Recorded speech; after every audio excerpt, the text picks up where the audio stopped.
Magdamag na binayo ng bagyong Marce ang probinsya ng Cagayan.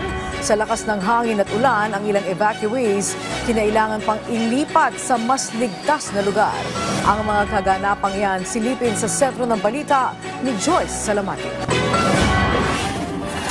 Bakas sa iba't ibang bayan ng Cagayan ang lawak ng pinsalang iniwan ng bagyong Marce sa lalawigan.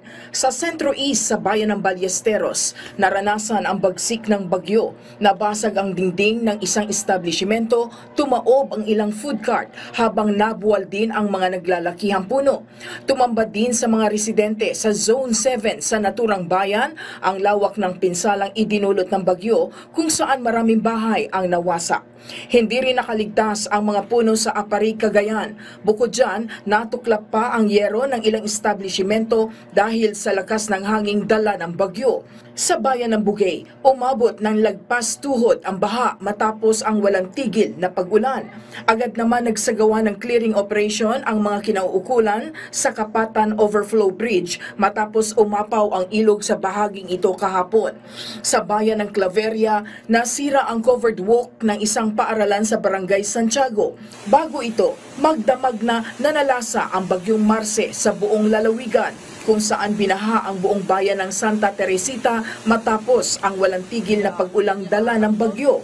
Habang sa bayan ng Rizal, naitala ang pagguho ng lupa sa kalye sa bahagi ng Biwag at Malana Eco Park.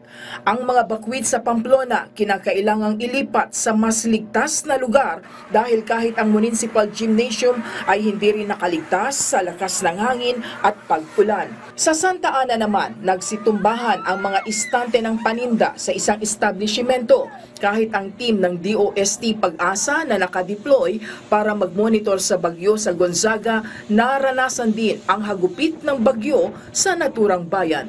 As of 6 a.m. ngayong araw, 3 tulay na ang hindi madaanan sa probinsya na kinabibilangan ng Anquiray Abolo Steel Bridge, Anabukulan Tana Bridge at Cordova Goran Bridge. Bilang tugon naman sa epekto ng bagyong Marce sa mga residente, nagsagawa ng mahigpit na monitoring ang Cagayan Valley Center for Health Development para matiyak ang kalusugan at kaligtasan lalo na ng mga inilikas na pamilya. Inactivate na rin ang Regional One-Line Command Call Center habang nagpreposition din sila ng nasa 3.7 million pesos na halaga ng emergency supplies and commodities na nakahandang i-deploy sa local health offices.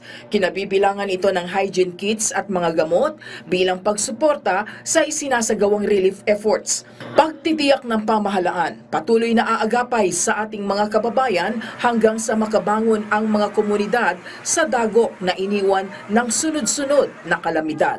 Joyce Salamatin para sa Pambansang TV sa Bagong Pilipinas.